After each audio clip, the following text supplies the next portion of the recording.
بمقر ولاية جهة سوس ماسة اجتماع موسع لتدارس تقدم الاستعدادات الخاصة بمدينة أكادير لتنظيم كأس العالم لكرة القدم 2030، حيث أبرز وزير الداخلية عبد الوافي الفتيت المساهمة الكبيرة لبرنامج التنمية الحضرية لأكادير 2020-2024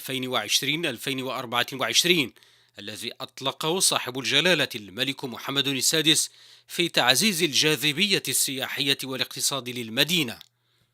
مدينة أكادير والحمد لله بفضل المسيرة التنموية اللي كتعرف هذه المدينة والمشروع التنموي اللي كان عطى الانطلاقة نتاعو جلالة الملك نصره الله.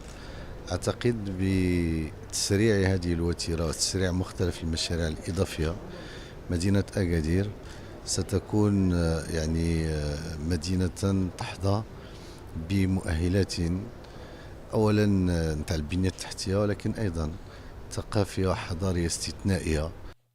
في الاجتماع سلط الضوء على مشاريع التهيئة والبنية التحتية التي تروم تمكين مدينة أكادير لتكون في موعد هذا الحدث، إضافة لتقديم آليات التدبير المتكامل للمشاريع المبرمجة.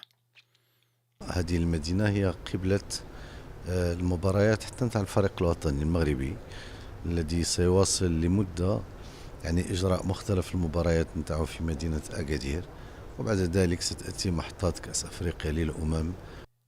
هذا الاجتماع يأتي بعد آخر موسع عقد بالرباط في إطار الاستعدادات المكثفة لتنظيم كأس العالم إلى جانب إسبانيا والبرتغال، كما عقد لقاء مماثل بكل من مدينتي فاس والدار البيضاء.